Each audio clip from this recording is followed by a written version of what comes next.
ओम श्री वेद पुरुषाय नमः। नमस्कार। Class number 112। तो श्रीमद् भगवद गीता जी शंकराचार्य जी के भाष्य के अनुसार आरंभ किया जाता है।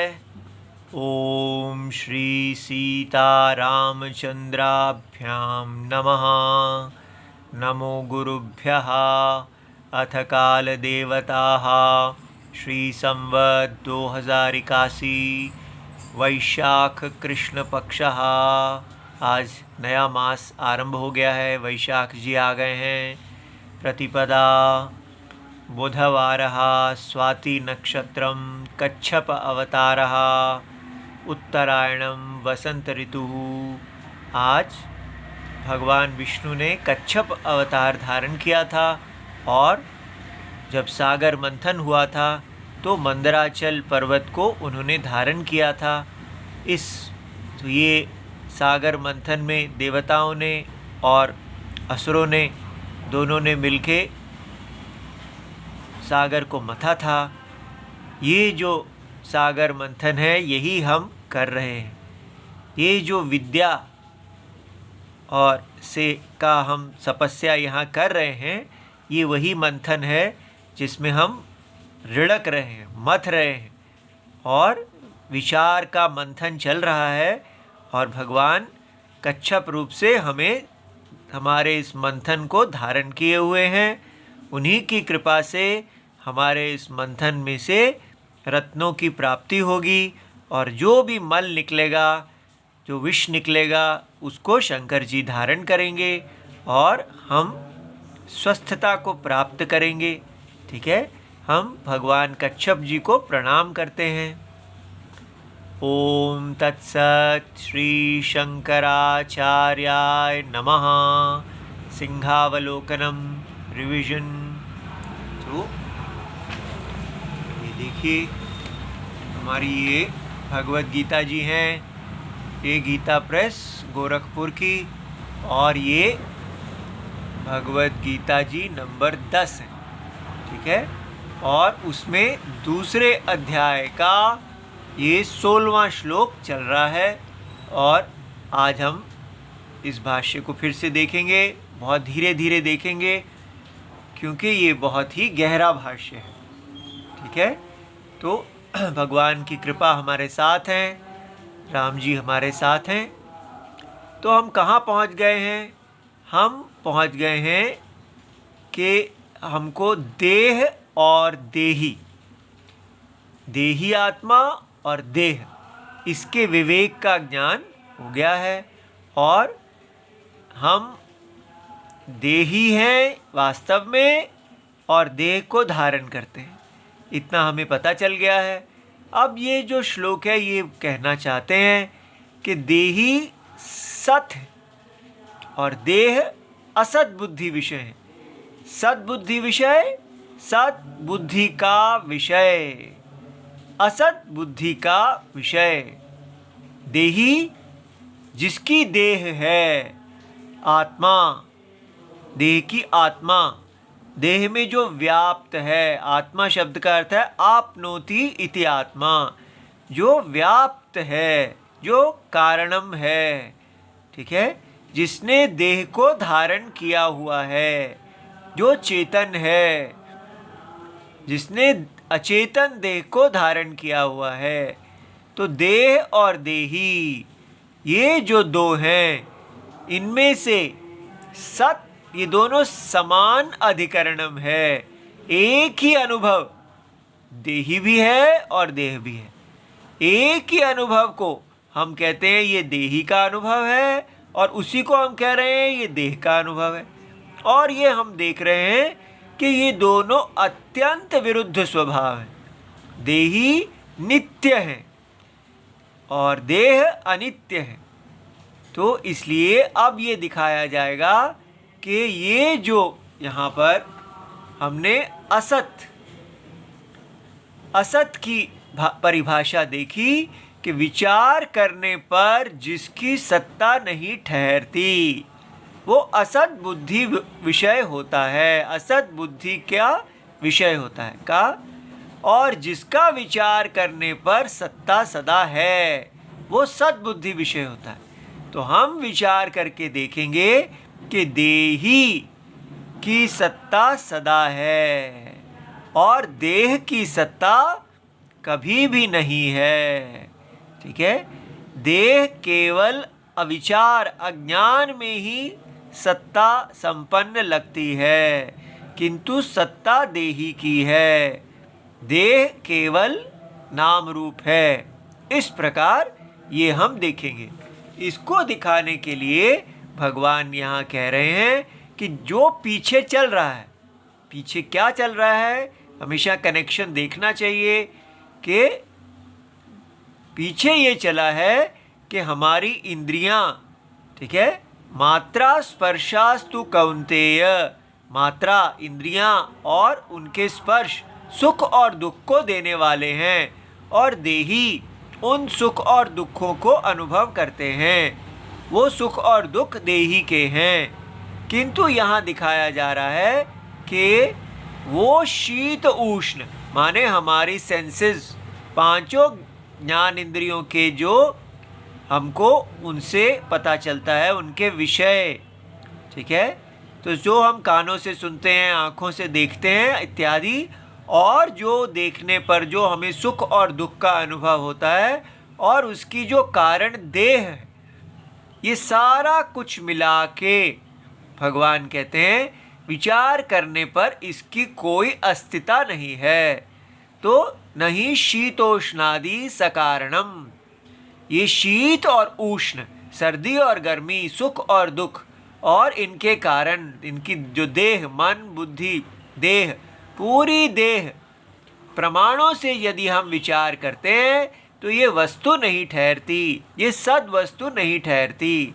ठीक है, तो क्यों नहीं ठहरती? क्योंकि ये विकार है। तो विकार क्या होता है? विकारः च व्यभिचरति। ठीक है, विकार नाम रूपों को कहते हैं।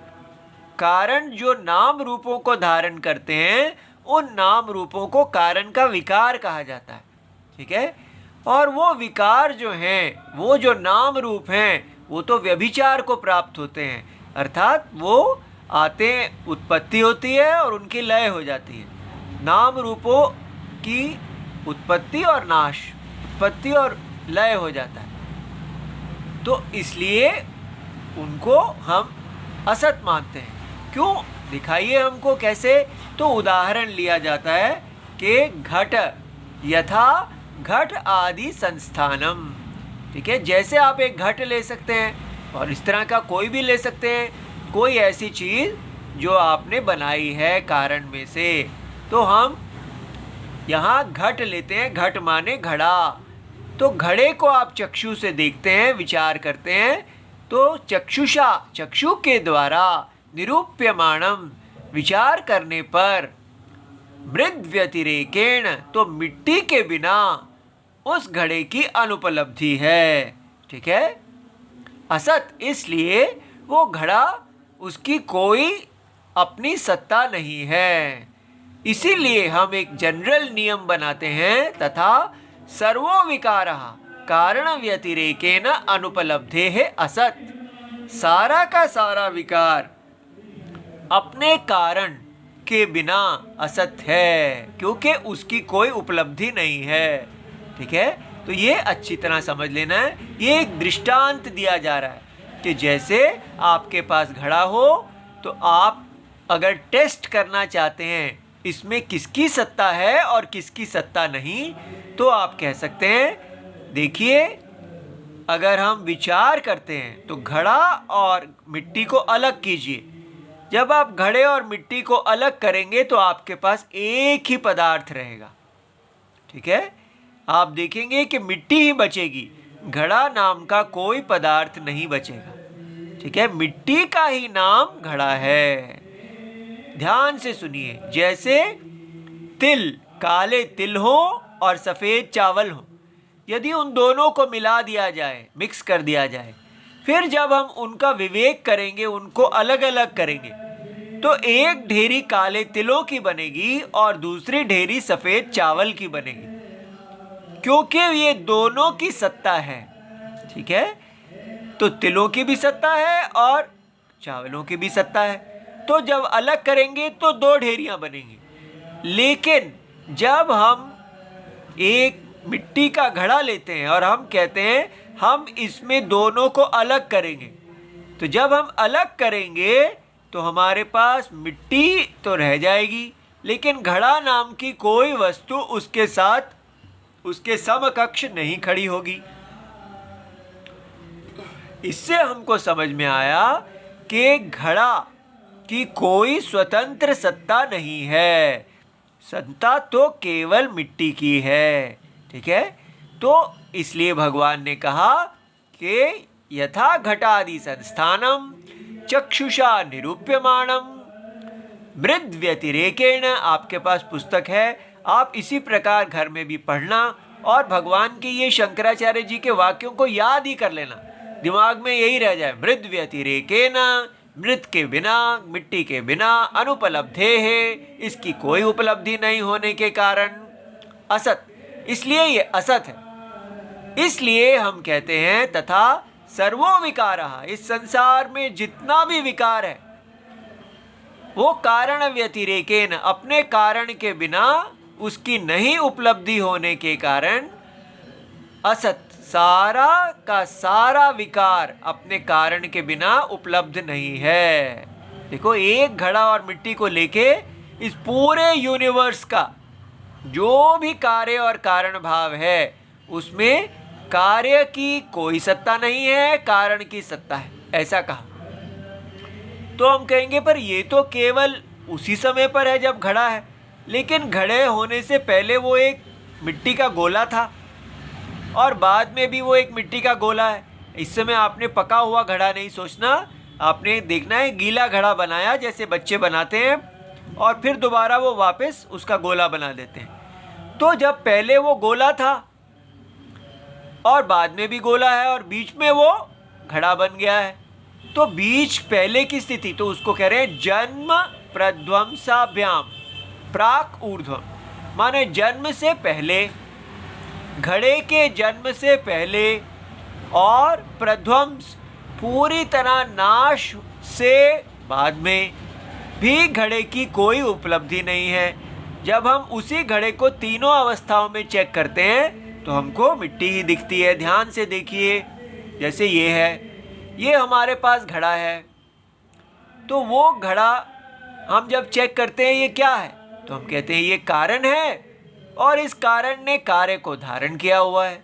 ठीक है, लेकिन जब हम चेक करते हैं कि इसमें सत्ता किसकी है, तो हमें पता चलता है कि सत्ता तो केवल मिट्टी की है। ये मिट्टी का घड़ा माने मिट्टी, जैसे हम कहें सोने का आभूषण, तो वो सोना है। ऐसा नहीं कह सकते कि आभूषण और सोने को अलग नहीं किया जा सकता, जो जिसकी सत्ता है वो ही है। तो फिर बाकी क्या होता है, उसका नाम और रूप। तो हमें ये समझ में आया, मिट्टी ने एक नाम और रूप को धारण किया है, उसी को हम कार्य कह रहे हैं। तो कार्य नाम और रूप के अतिरिक्त कुछ नहीं होता, अर्थात ये एक प्रतीति है, ये हमारी दृष्टि से हम उसको घड़ा कह रहे हैं। ठीक है, कोई उसको अगर किसी कुछ और तरीके से जानता है तो वो उसको कुछ और नाम कहेगा, लेकिन रूप उसका घड़ा ही रहेगा, नाम उसको हम किसी और चीज़ के लिए प्रयोग कर सकते हैं। तो जो भी उसका नाम और रूप जो है, वो नाम और रूप वस्तु नहीं होता, बस ये हमारा यहाँ तात्पर्य है। तो इसको हम बोलते हैं नाम और रूप जो है वो व्यक्त है। नाम और रूप व्यक्त की अवस्था है, ये व्यक्त अवस्था है, माने मैनिफेस्ट नेम्स एंड फॉर्म्स।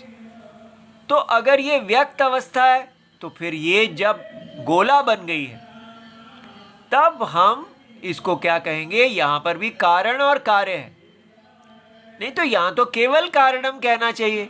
ठीक है, तो वो कारणम अगर हम कहते हैं तो कारणम माने जिसके अंदर, जिसके गर्भ में कार्य अव्यक्त है। ठीक है, तो ये घड़ा इस समय गर्भ अवस्था में है, लेकिन अगर हम काट के देखेंगे हमें कोई घड़ा मिलेगा नहीं, लेकिन हम अनुमान से जानते हैं, ऐसा अनुमान लगाते हैं कि ये घड़ा अपने आने से पहले कारण अवस्था में अव्यक्त है, जो अंदर था ही नहीं, उसकी पोटेंशियलिटी, ठीक है, वो अपनी अव्यक्त अवस्था में है। अव्यक्त व्यक्त होता है, ठीक है। तो ये घड़ा, ये नाम रूप, क्योंकि ये भी मिट्टी है, ये भी मिट्टी है, ये भी मिट्टी है, वही मिट्टी का नाम रूप, उसके नाम रूप उसके अंदर अव्यक्त हैं, ठीक है। तो ये अव्यक्त, अनमैनिफेस्ट नेम्स एंड फॉर्म। तो कारण वास्तव में ये क्या है? कारणम, ठीक है। कारणम ही कार्य उसमें अव्यक्त है, फिर कारणम में कार्य व्यक्त है, और फिर जब उसको दोबारा गोला बना दिया तो कारण में कार्य अव्यक्त है। तो अव्यक्त, व्यक्त, अव्यक्त, अनमैनिफेस्ट, मैनिफेस्ट, मैनिफेस्ट। कौन मैनिफेस्ट और अनमैनिफेस्ट हो रहा है? Names and forms. Names and नाम और रूप पहले अव्यक्त हैं, फिर व्यक्त हुए, और फिर अव्यक्त हो गए। ये सारी सृष्टि, अब हमें समझ में आया कि ये जो देही है, देही का देह को प्राप्ति क्या है? देही की देह प्राप्ति है अव्यक्त नाम रूपों का व्यक्त होना और फिर अव्यक्त हो जाना। तो ये जो शुरू से चल रहा, भगवान कह रहे हैं, हे अर्जुन, आप इस चीज के लिए दुखी हो रहे हो कि ये घट के नाश से, घट के कारण आत्मा का भी नाश हो जाएगा, किंतु ये जो घट है इसके नाश से इसकी मिट्टी का नाश नहीं होगा, ठीक है। ये नाम रूप जो हैं इस मिट्टी के अंदर अव्यक्त हैं, और इसके अंदर अनंत नाम रूप अव्यक्त हैं। ये मिट्टी अनंत नाम रूपों को धारण कर सकती है, इसलिए वो सब इसमें अव्यक्त हैं। एक नाम रूप धारण हो गया, लेकिन बाकी उस समय उसके अंदर अव्यक्ति हैं। फिर ये उस नाम रूप को छोड़ देती है, फिर अव्यक्त अवस्था में चले गए नाम रूप। नाम रूप व्यक्त अव्यक्त होते हैं, लेकिन मिट्टी व्यक्त और अव्यक्त नहीं होती। समझ में आया? इसलिए अर्जुन केवल इसी के नाश को देख के शोक कर रहे हैं, लेकिन भगवान ये पढ़ाना चाहते हैं कि जिसको आप घट का नाश कह रहे हैं वो वास्तव में मिट्टी का अविनाश है। भगवान की दृष्टि में कारण, भगवान कारण दृष्टि है और अर्जुन कार्य दृष्टि है। भगवान कार्य को सत समझ रहे हैं, लेकिन अर्जुन समझ रहे हैं कार्य, ये नाम और रूप सत है, लेकिन भगवान समझ रहे हैं कि नाम रूप तो असत है। तो असत बुद्धि के जो है वो असत बुद्धि विषय अव्यक्त होता है, व्यक्त होता है, लेकिन जो सद्बुद्धि विषय है वो सदा वहां, वो कभी व्यक्त और अव्यक्त को प्राप्त नहीं होता है, उसकी सत्ता सदा रहती है। इसलिए सत्ता का तो कोई आना भी नहीं है, कोई जाना भी नहीं है। तो सत्ता के विषय में, सद वस्तु के विषय में, देही के विषय में शोक नहीं करना चाहिए। तो दो प्रकार के जो शोक बताए गए हैं, एक है आत्मनाश, कि देही मेरा नाश हो जाएगा, तो वो हमें समझ में आ गया, नहीं, देही का नाश नहीं होता। देही नित्य अनुभव रूप है, नित्य निर्विकार हैं। और वो जो देही, ये जो बार बार आकार धारण करते हैं हर जन्म में, अब ये आकार, ये जो शरीर धारण करते हैं, देह धारण करते हैं, ये देह भी केवल नाम और रूप हैं। इनके धारण करने से भी उसमें कोई विकार नहीं आता। इसलिए सुख और दुख, मात्रा, स्पर्श, ये जो बताया गया कि ये जो इंद्रियां और इनके सुख दुख हैं, शीतोष्ण हैं, ये भी देही को स्पर्श नहीं करते। तो क्या इतना बताने से क्या हमको सुख और दुख नहीं होगा? क्या हमारा नहीं? अब जब आपको इतना ज्ञान दे दिया जाएगा तो इसको आप धारण करते हुए इसको सहन करेंगे कि ये संसार जो है ये असत बुद्धि विषय है, इसको देही आत्मा परमात्मा ने धारण किया हुआ है। ये देही आत्मा पूरा जगत जैसे एक घड़ा है, उस जगत घड़े के अंदर अनेक छोटे छोटे घड़े हैं। भगवान विराट देह नाम रूप, उस नाम रूप के अंदर छोटे छोटे और नाम रूप, ठीक है। इसलिए उस सारे नाम अनंत नाम रूपों को धारण करने वाला एक ही देही है। तो देही इस जगत में अनंत देहियों के रूप में दिख रहा है। तो भगवान श्री कृष्ण सारे जगत के देही हैं और अर्जुन एक देह के अंदर के देही हैं। इसलिए ये जो देही इस एक देह में है वो अर्जुन है, और वही देही सारे जगत सारे विश्व का जो देही है वो भगवान कृष्ण है। इस प्रकार सत्य ही देह के अंदर सबकी देहों में देही रूप से हैं। ये बात समझ में आ गई। तो ये जो कृष्ण और अर्जुन का प्रेम है ये वास्तव में अनन्य प्रेम है, अन्यत्वम नहीं है। एक ही अंतरात्मा अर्जुन भी है और कृष्ण भी है। ये प्रेम जो है हमारा, ये भक्ति है कि हम अपने ही सत्य से प्रेम करते हैं और उसको अभेद प्रेम कहते हैं। इस अभेद प्रेम को मूल रखते हुए भगवान कृष्ण ही हमारे लिए प्रेम का विषय हैं। तो हम क्या करते हैं, ये जो नाम रूप हमें मिले हैं, इन नाम रूपों को हम भगवान का यज्ञ वेदी समझते हैं कि ये पूरा जगत एक यज्ञ वेदी है, ये भगवान का यज्ञ चल रहा है। और इस यज्ञ में देही आत्मा अर्जुन, ये जो अर्जुन का देह है ये भगवान की विराट देह के अंदर है। तो विराट देह भी असत बुद्धि विषय है और व्यष्टि, समष्टि और व्यष्टि दोनों देह असत बुद्धि विषय है। इसको समझने के लिए हम क्या करेंगे, ये देह जो हमको खींचती है, डराती है कि अगर देह मर जाएगी, चली जाएगी तो हम मर जाएंगे, तो हम कहते हैं नहीं, हमारा नाश नहीं होगा। और इसमें जो सुख दुख आते हैं वो हमें मोहित करते हैं, तब हम मोहित नहीं होंगे, क्योंकि ये तो केवल छाया के समान है। इसलिए हम इसको केवल अपने मोह से बाहर निकल के अंतरात्मा भगवान कृष्ण हमारे रथ को जहाँ लेके जाएंगे वो हमारे सारथी हैं। अब हम इस जोड़ी के साथ जिएंगे, ठीक है। भगवान कृष्ण जी अंतरात्मा हमारे गुरु जी हैं, वो हमारी इस रथ के सारथी हैं, जो हमें जहाँ लेके जाते हैं, जो हमें हमारा स्वधर्म है। जैसे अर्जुन क्षत्रिय हैं तो वो उनको कह रहे हैं कि कर्मण्येव अधिकारस्ते, आपको क्षत्रिय का धर्म करना चाहिए। तो ये बात समझनी चाहिए कि इस पॉइंट पे जब इतना ज्ञान दिया जाता है, तो आजकल क्या हो रहा है, जो भी गुरुजी लोग इसको पढ़ाते हैं तो पढ़ने वाले को सीधा सन्यासी बना देते हैं। कहते हैं अब तो आपको ज्ञान हो गया, अब आप सन्यासी बन जाइए, गेरुए वस्त्र धारण कर लीजिए और अब आप संसार में प्रचार कीजिए, बस अब आप विवेकानंद बन जाइए। ये जो इतने सारे लोग सबको कि ऐसा बना दिया गया जैसे भगवत गीता सन्यासी बनाने की फैक्ट्री है।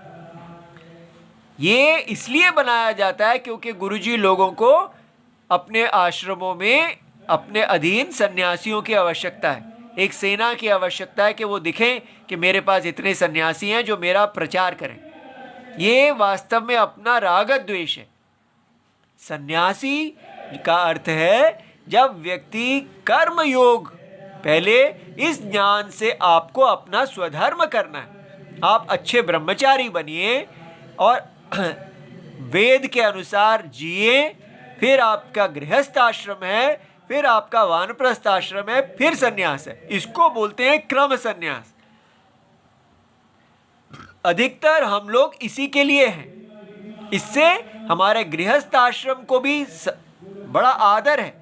हमारे देश का गृहस्थ आश्रम जो है वो धर्म है। वो केवल एक वेस्ट की में कोई व्यक्ति जो वैदिक धर्म को नहीं जानता वो अपनी मैरिज कर लेता है, तो मैरिज और गृहस्थ आश्रम दोनों एक जैसे नहीं है। यहाँ पर ये मोक्ष का हेतु है, वैदिक धर्म का हेतु है।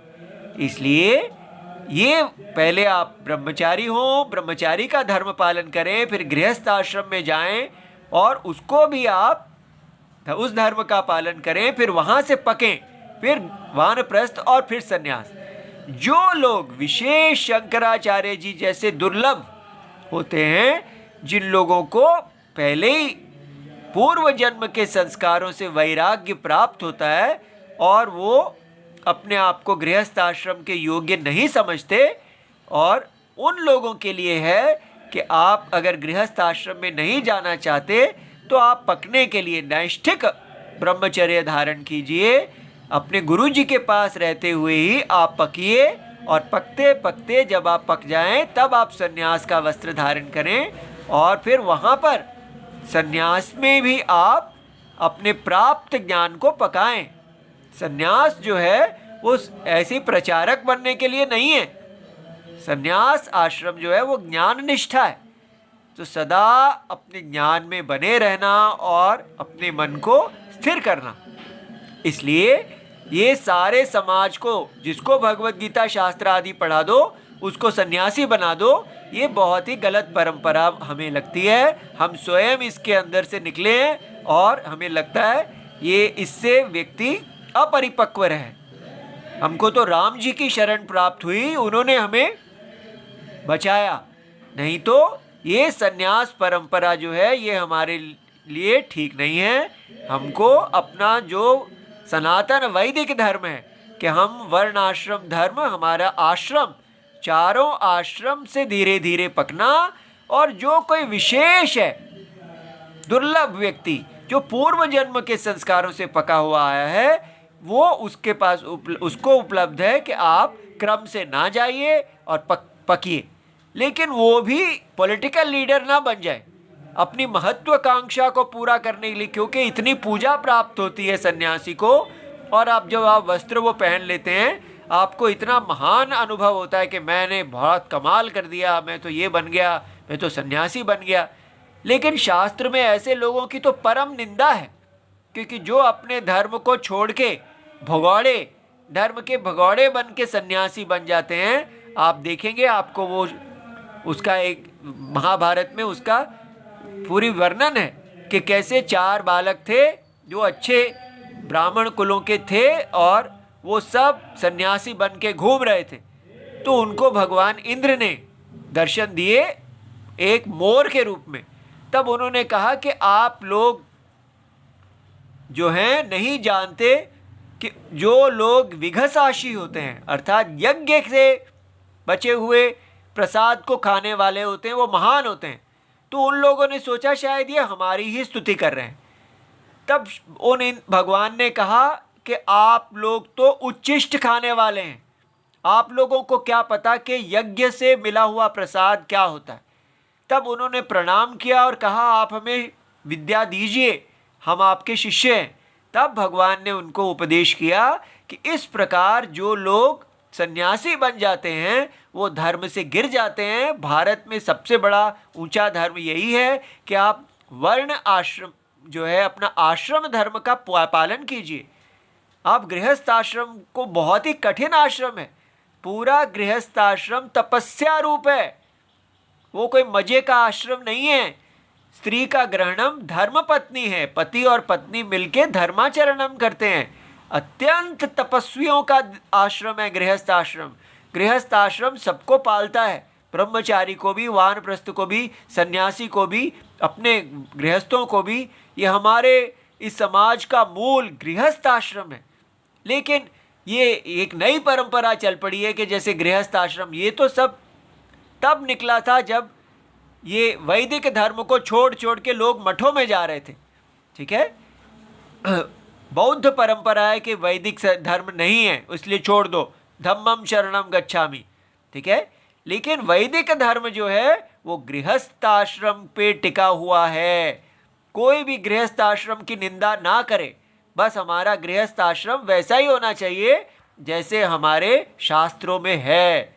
ठीक है, तो ये बात आपको समझ में आ गई कि ये जो ज्ञान यहाँ दिया जा रहा है, ये अब इसको कहते हैं सत्कार्यवादा। सत्कार्यवाद क्या है कि कार्य, ये जो नाम रूप हैं, ये अपनी उत्पत्ति से पूर्व भी कारण रूप से हैं और अपने विनाश जब ये लय हो जाते हैं तो भी ये कारण रूप से हैं। इसलिए ये कारण रूप, सदा कार्य की सत्ता कारण रूप से रहती है, कारण ही सत्य है। ठीक है, धीरे धीरे ये आगे देखेंगे और आप इस पे विचार करते रहना। ओम नमो भगवते वासुदेवाय। जय जय सीताराम। प्रणाम।